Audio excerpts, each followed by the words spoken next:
I never thought that the two closest people in my life could betray me so cruelly. My life always seemed perfect. You know, that kind of peace and harmony where everything feels like it's in the right place? That's how it was for me. I had a wife whom I loved more than anything in the world, and a cousin I always considered my best friend. We were a team, a family. My wife was the woman I thought would always be by my side. She was my compass, my partner in everything. Together, we had overcome so many challenges, and each time, I felt our bond grow stronger. She was my rock, and I never doubted her loyalty. And my cousin was like a brother to me. We grew up together, playing the same childhood games, sharing dreams and secrets. He was the person I could turn to at any moment, knowing he would always be on my side. We trusted each other like brothers. Everything seemed perfect. We celebrated holidays together, shared dinners, and spent weekends as a family. I even joked about how well they got along, my cousin and my wife. What could be better? I felt like I'd won in life by having a family like this.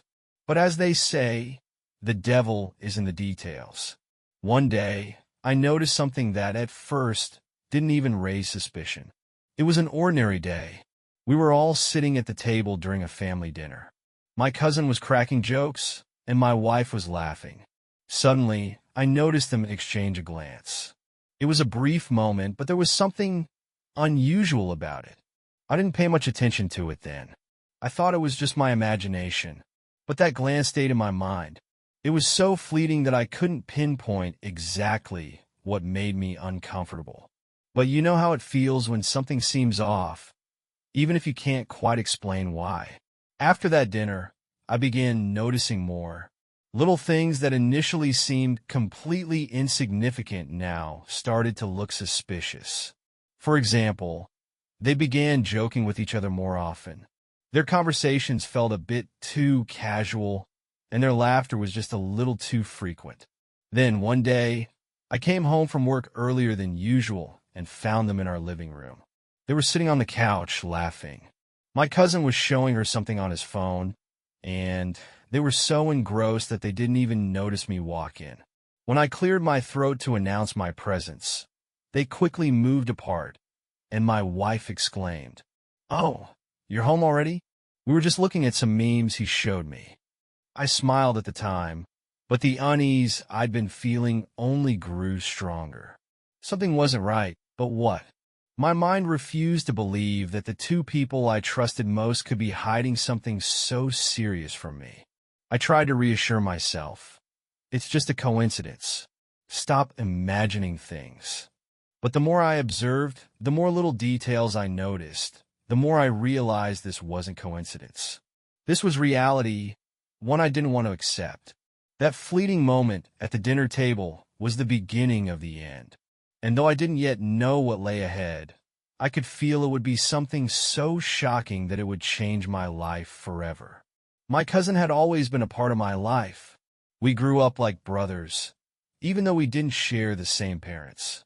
Since childhood, we had shared everything: toys, secrets, dreams. He was the person I could talk to about anything in the world. When my parents fought and I ran away from home, it was his house I went to. He always opened the door for me, and his mom would set out hot tea and sandwiches on the table. Together, we'd talk about how one day we'd leave our small town and achieve success. I always felt like we were a team, supporting each other no matter what.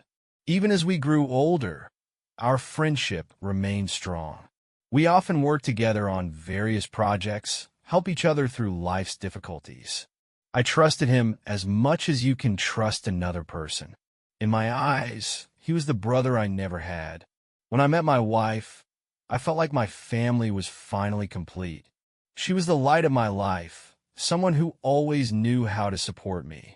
She was warm, intelligent, beautiful, everything I had dreamed of. I remember the day I introduced her to my cousin. We all met at a family barbecue.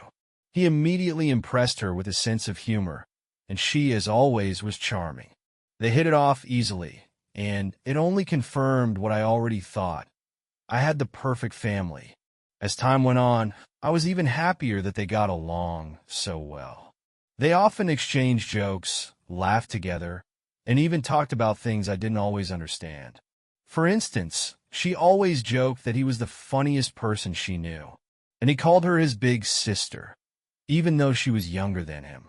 It seemed like everything was as it should be.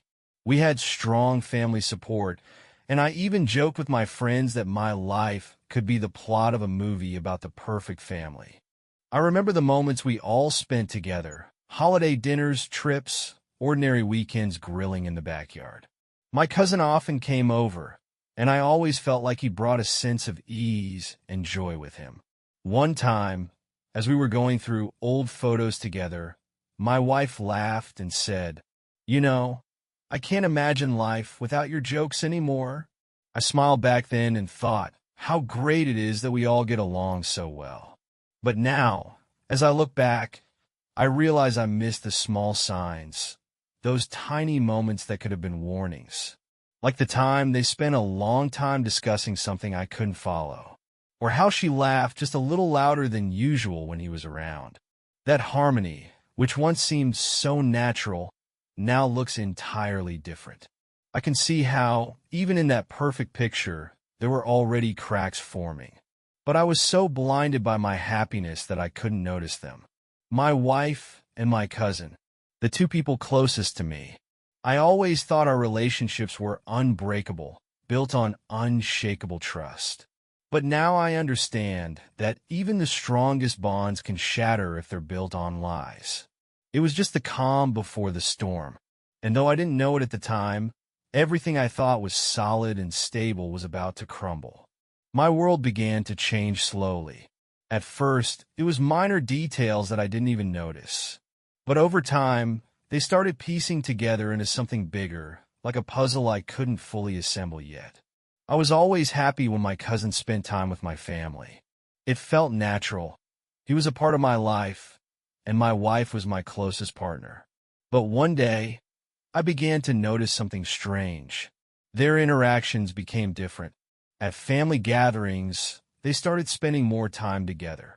If before we all talked, laughed, and joked as a group, now it seemed like they had created their own little world, one where only the two of them existed. I sat nearby, listening to them laugh over some inside jokes that I couldn't understand. I remember one specific moment. It was a family dinner. We were all sitting at the table talking about holiday plans. Suddenly, my wife and cousin started laughing. Their eyes met, and they exchanged a look I'd never noticed before. It was the kind of look that didn't need words, as if they already knew what the other was thinking. "What's so funny?" I asked, trying to join the conversation. "Oh, nothing," she replied with a smile, but she didn't look at me. I tried to brush it off as nothing. Everyone has their own jokes, right? But the way they did it left me uneasy. Over time, I noticed their interactions becoming more secretive. If before they openly discussed things, now I saw them whispering to each other or sitting closer than usual. One evening, during dinner, I accidentally noticed them exchanging text messages. They were sitting near each other, and I saw her pull out her phone, read something, and then smile slightly. When I glanced at him, he had his phone in his hand too, quietly laughing. "What's so interesting?" I asked, trying to keep my tone calm. "Oh, nothing," she quickly said, closing her phone. "Just a funny meme he showed me." Her explanation sounded natural, but there was something in her eyes that hadn't been there before. Her gaze was nervous, as if she was trying to hide something. From that moment, I started paying closer attention to their behavior.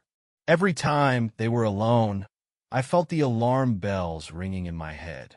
It was like intuition, but I didn't yet have any proof. Another moment stands out vividly in my memory. It was an ordinary evening. We were at home, watching TV, when she said she needed to make a call. At first, I didn't think much of it, but then I noticed her step out onto the balcony and start speaking softly, almost in a whisper. When I moved closer, I heard his name.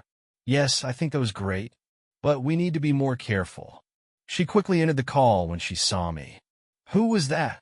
I asked, trying to hide my suspicion. "Oh, Just one of my friends, she said with a smile, but her smile felt fake. It was strange. They had always communicated openly, but now everything seemed secretive.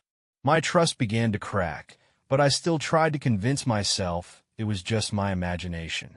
Is something really going on? Or am I just making this up? That question spun around in my head constantly.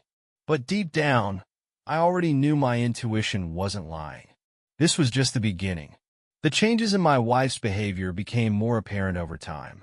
They were subtle details I could have ignored, but they gradually became too obvious to overlook. One of the first signs was her phone calls. She used to take calls freely in the same room as me, but now she would step out, lower her voice, or end the conversation abruptly when I came near. It wasn't just the calls. It was the tension in her demeanor, the way she avoided eye contact, the nervous smiles.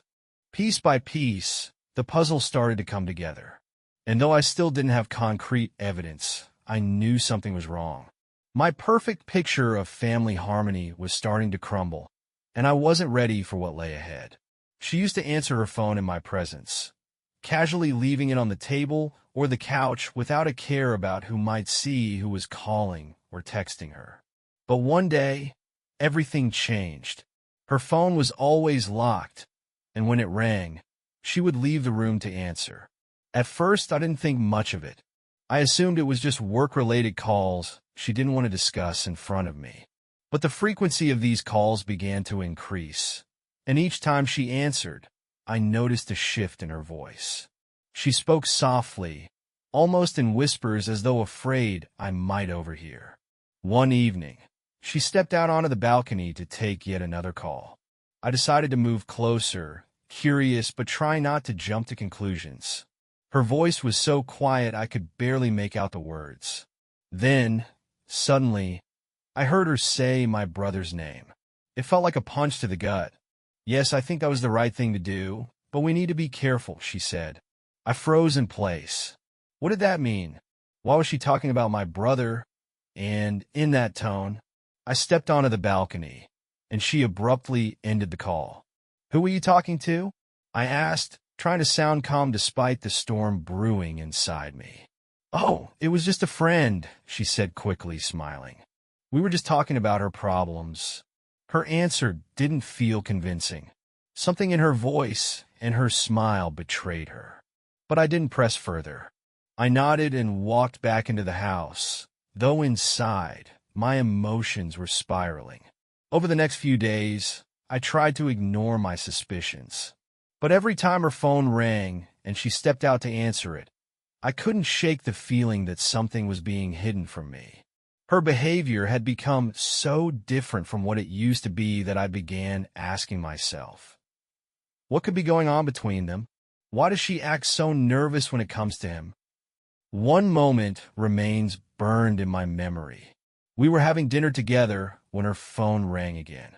She glanced at the screen and quickly silenced the call, saying, "Oh, it's not important. I'll call back later." But I had seen the name on the screen. It was my brother. "Why is he calling you?" I asked, trying not to sound too intrusive. "Oh, it's just something about his stuff," she said, quickly changing the subject. But after that night, I couldn't sleep. Thoughts I'd previously dismissed as absurd began to creep into my mind. Why had they become so close? Why were they communicating so often? And why was she trying to hide it from me? I started to recall every moment that seemed odd but had ignored before. The way their hugs during goodbyes lasted a bit too long. The way their glances at each other seemed to hold more than just friendly affection. The tension inside me grew. I tried to find logical explanations for everything I'd seen and heard, but none of them eased my anxiety. What if I was wrong? What if I was imagining things? But what if it was all true? I felt my trust in the people I loved most start to crumble. Every new call, every conversation she took away from me only fueled my suspicions. But at that point, I still wasn't ready to confront the truth. I couldn't yet imagine what lay ahead. That day began like any other. I decided to take a day off to unwind and escape the stress of work and responsibilities. The plan was simple: enjoy some time alone, soak in the silence, and relax. To do that, I headed to my favorite cafe, a cozy spot that always brought me a sense of comfort and peace. It was a small cafe on the edge of town, with wooden tables, soft music, and the aroma of freshly brewed coffee. I love spending time there, reading a book, or simply watching people pass by the windows. That day, I couldn't have imagined that my spontaneous trip there would change everything.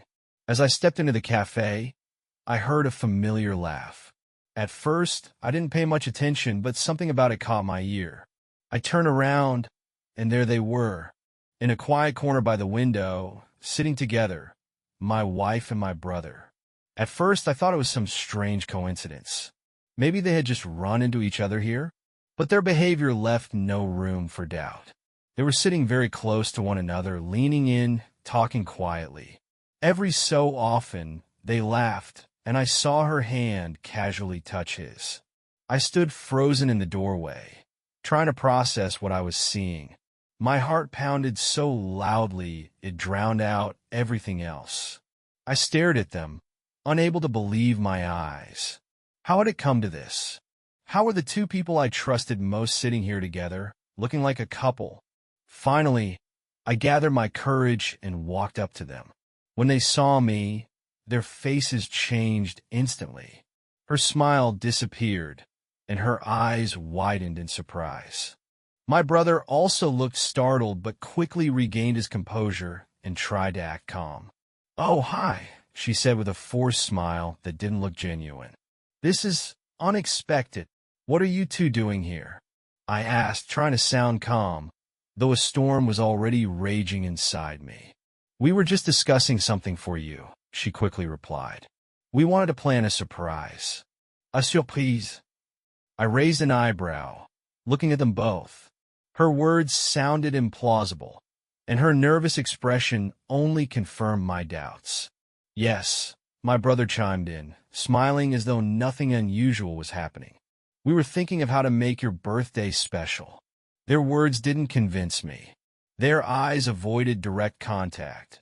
Their voices were tense, and everything about their demeanor raised more questions than it answered. My hands clenched in a fist, but I tried to stay composed.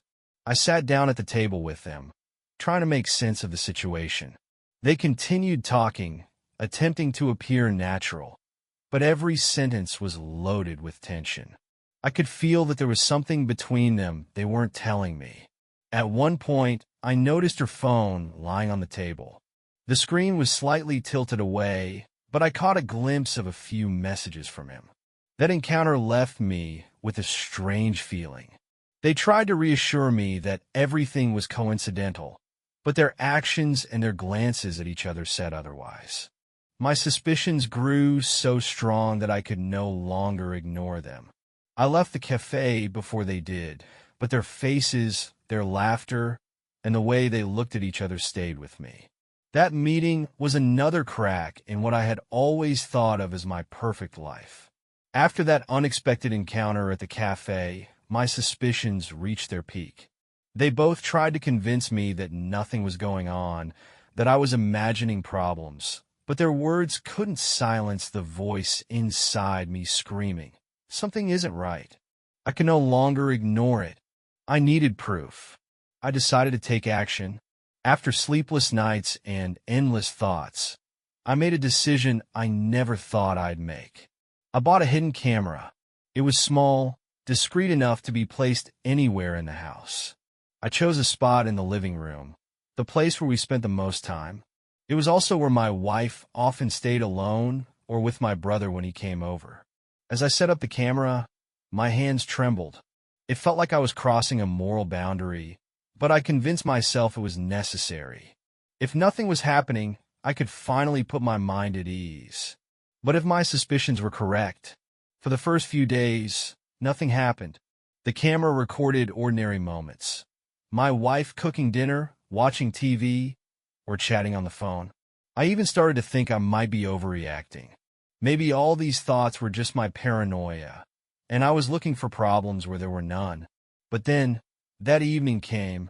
I came home from work a bit later than usual and decided to review the recordings. At first, everything seemed normal. My wife was sitting on the couch, drinking tea, scrolling through her phone. But then, there was a knock at the door. My brother's face appeared on the screen. My heart sank as I watched her open the door. Her smile was too warm, too personal. He walked in, and they sat on the couch. Their expressions were serious, and it was clear they were discussing something important. I leaned closer to the screen, trying to catch their conversation. "Are you sure he doesn't suspect anything?" she asked, her voice low but tense. "No, he doesn't know. But we need to be careful," he replied, glancing at her. I sat frozen in front of the screen, feeling my world start to collapse. Their words, their tone, everything confirmed my worst fears. And then, something happened that I'll never forget. My brother leaned toward her, and she didn't pull away. On the contrary, she placed her hand on his shoulder, and then they hugged. It wasn't the kind of hug you'd expect between friends or family. It was something more, something deeper. I couldn't watch any longer. I turned off the recording and sat in silence, trying to process what to do next. My suspicions had been confirmed. My wife and my brother, the two people I trusted most, had betrayed me in the most profound way, right in my own home. That was the moment something inside me broke. It wasn't just pain or anger. It was a complete emptiness. I sat there, staring at the blank screen, feeling my life fall apart piece by piece. Her tears flowed freely, but they didn't move me. I felt like my heart had turned to stone. She tried again. "We didn't mean to hurt you. It just happened. We didn't plan this." "Didn't plan it?" I snapped. "You didn't plan to betray me? To destroy everything I believed in? To shatter my life?" I turned my gaze to my brother, who stood there silent and pale, his fists clenched as if he were bracing himself for what was coming. "And you," I said, my voice trembling with fury. "You were supposed to be my brother, my blood, someone I could trust more than anyone. How could you do this to me?" He finally spoke, his voice low and shaky. I don't know what to say. I'm sorry. I know I hurt you, but what?" I interrupted, my voice rising. "What excuse could you possibly have for this? What reason could justify betraying your own brother?" He lowered his head, unable to meet my eyes. My wife tried to step in again. "It wasn't supposed to go this far. We were confused. It was a mistake." "A mistake?" I interrupted. "A mistake is forgetting to turn off the stove or locking your keys in the car. This is a choice. Repeated choices. Every single time you looked me in the eye, every single time you smiled at me, you chose to lie. You both did." The room felt suffocating, the weight of their betrayal pressing down on me like a ton of bricks. My chest ached, and my head spun as I tried to make sense of it all. "I trusted you," I said quietly, almost to myself. "I trusted both of you with everything. My life, my happiness, my heart. And this is what I get." She dropped to her knees, sobbing uncontrollably. "I know you'll never forgive me, but please, please believe me when I say I didn't want to hurt you. I still love you." I laughed bitterly, the sound hollow and cold. "Love? Don't you dare talk to me about love. If this is what love looks like to you, I want no part of it." My brother finally lifted his head, his voice barely above a whisper. "I never wanted it to happen like this. I didn't mean to hurt you. I don't even know how it started. Spare me your excuses," I said, cutting him off. "I don't care how it started. I don't care what you think you feel for her. You've both destroyed me, and there's no coming back from this." The silence in the room was deafening. I could see the guilt and shame on their faces, but it did nothing to soften the rage and pain consuming me. I pointed to the door. "I want both of you out of my house. Now!" "Please let me explain," she started, but I shook my head. "There's nothing you can say that will fix this. Nothing. I don't want to hear your excuses or apologies. Just leave." She hesitated, her eyes pleading with me, but I didn't waver. Finally, she stood, her shoulders slumped in defeat. My brother hesitated, as if searching for the right words, but when he saw the look in my eyes, he knew there was nothing left to say. They both walked out, leaving me alone in the silence of my home, a place that now felt foreign and empty. As the door closed behind them, I collapsed onto the couch, my head in my hands. The tears I'd been holding back finally came, hot and heavy, as the weight of their betrayal crashed down on me. I sat there for hours, replaying every moment, every red flag I'd ignored, every lie they'd told me. The pain was unbearable, but somewhere deep inside, I knew I'd made the right choice. They were gone. My life, as I knew it, was over. But in that moment, I made a promise to myself. I would survive this. I would rebuild, piece by piece, even if it felt impossible. Because no matter how broken I felt, I knew one thing for sure. I deserved better. I realized I could no longer trust them. But the main question spinning in my head was, what now? After watching the recording from the hidden camera, I couldn't live peacefully anymore.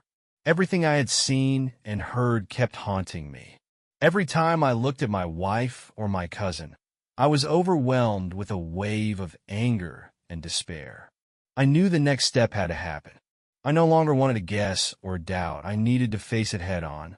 The next evening, I decided to stage my absence. I announced that I had some errands to run in town and would be home late. My wife, as always, smiled and said, "All right, take your time. I'll just have a quiet evening at home." But I already knew what would happen next. Before leaving, I double-checked that the hidden camera was on. I closed the door, got in my car, and parked a block away. I decided to wait and see if my suspicions would be confirmed. And then, about half an hour later, I saw my cousin pull up to my house. My heart started pounding so hard I thought it would burst out of my chest. He walked inside, and I knew the moment had arrived. I gave them some time before quietly approaching the door. I opened it carefully so they wouldn't hear me. The house was silent, but voices were coming from the living room. I moved closer, and what I saw made me freeze in place. They were sitting on the couch, close to each other. Their hands were intertwined, and their faces were so close they could almost touch. They were speaking softly, but their words felt like knives cutting through me from the inside. "I can't do this anymore," she said. "It's so hard to keep hiding." "I know," he replied, "but we have to be careful. He can't suspect anything." Those words were the last straw. My patience and restraint vanished in that instant. I stormed into the room, and they both flinched as if they had seen a ghost. "What the hell is going on here?" I shouted, unable to contain my emotions any longer. My wife jumped away from him, as if she had just been caught in the act. Her face went pale, and her eyes filled with panic. My cousin, on the other hand, tried to keep his composure, though I could see his hands clench nervously. "It's not what you think," she began, her voice trembling. "Not what I think," I yelled. "I saw you together. I heard everything. You're sitting here, holding hands, and you're telling me it's not what I think." She burst into tears, trying to say something, but I wasn't listening anymore. I turned to my cousin. "How could you?" I shouted, feeling anger boil inside me. "You were like a brother to me. You were the person I trusted the most, and you did this to me?" My cousin raised his hands, as if to calm me down. "Listen, it's not what you think," he said, but his voice was weak and uncertain. "Not what I think," I repeated, almost screaming. "Then what is it? Explain to me. Explain why you're here in my house with my wife, while I'm not home." Tears streamed down her face, but I felt no sympathy. My heart was broken. The people I loved and trusted most had betrayed me in the worst way possible. "We didn't want it to go this far," my cousin finally said. "It just happened." "It just happened?" I laughed bitterly. You've destroyed my life, and it just happened." She tried to speak again, but I raised my hand to stop her. "Don't say another word. I don't want to hear it. You both are finished for me. I don't want to see you or you," I said, pointing at both of them. I couldn't stay in that room any longer. I felt like I was about to break down. I left, leaving them in silence, but inside me, a storm of emotions was raging: anger, pain, betrayal. After that horrific night, when everything became clear, I couldn't stay around those people anymore. My life, my relationships, everything I trusted and held sacred was shattered. It wasn't just betrayal. It was a blow that could be felt in every part of my being. The next morning, I sat in the kitchen, staring at a cup of coffee I couldn't even drink. My mind replayed every detail of what had happened. Everything I had seen and heard played over and over like a broken record. My trust in these people, in the world as a whole, crumbled into pieces. I knew I couldn't tolerate them any longer. Their presence in my life was like poison that was only destroying me. I made a decision that, while painful, was inevitable. I called her into the kitchen. She looked disoriented, her eyes red from crying. "Sit down," I said, trying to keep my voice steady. She sat down, not taking her eyes off me. Her lips trembled slightly, and I realized she already knew what was coming. "I want you to pack your things and leave," I said bluntly, without emotion. Her eyes filled with tears. She began to speak. "Please, give me a chance to fix this. I know I made a mistake, but I love you." "Love?" I interrupted her, feeling another wave of anger rising in my chest. "You call this love? You've been destroying me, lying to my face, and now you're talking about love?" "It was a mistake," she sobbed. "I didn't mean for it to go this far." "Far?" I asked sarcastically. "You went so far that you destroyed everything we built together. You didn't just betray me. You trampled on all our memories, all our trust." She started crying even harder, but it no longer mattered to me. I felt nothing for her anymore, only pain and betrayal. "Pack your things and leave," I said coldly. "There's no future for us anymore." After that, I called my cousin. His voice was quiet, almost ashamed when he picked up the phone. "What do you want to say to me this time?" I asked, not giving him a chance to speak first. "Listen, I'm sorry," he began. "And I'm not." I cut him off. "The only thing I regret is trusting you. I considered you my brother, and you acted like a traitor. You are no longer a part of my life, and I don't want to hear your voice again. Please." He tried to say something else, but I ended the call. I deleted his number and blocked him everywhere I could. I sat alone in my empty apartment, feeling the silence engulf me. It wasn't just physical silence. It was the silence in my heart that came after the storm. I didn't just lose a wife. I lost someone I considered my brother. It was like a double blow. It destroyed my faith in people, my ability to trust. Every time I thought of their faces, I felt a crushing pain in my chest. It wasn't just anger. It was the feeling of being torn apart. I started avoiding people.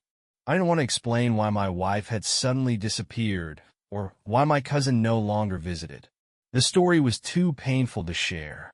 This severance of ties wasn't just physical, it was emotional. I felt as though the part of me connected to them had been ripped out of my life. And though I knew it was necessary, it didn't make the process any less painful. I was left alone in this vast world, trying to figure out how to move forward. But I knew one thing. No one would ever have the chance to betray me the way they did again. Months passed after I cut all ties with my wife and cousin. The first few days were the hardest of my life. I felt completely empty, as if everything I knew and believed in had been erased from my existence. I couldn't sleep, I couldn't eat, and every time I closed my eyes, I saw them together. But one morning, sitting in the kitchen, I realized something. I couldn't let their betrayal completely destroy me. Yes, they had taken a part of my life, but I wouldn't let them take my future. That was the moment I decided to start anew. My first step was small but important. I began cleaning my home. I removed all memories of them. Photos, gifts, even small things that reminded me of shared moments. It was hard, but it was necessary. Each item I removed was a symbol of letting go of the pain. The next step was reclaiming my life. I started running every morning, using physical activity to release my anger and despair. Every step, every mile was a small victory over the pain I carried inside.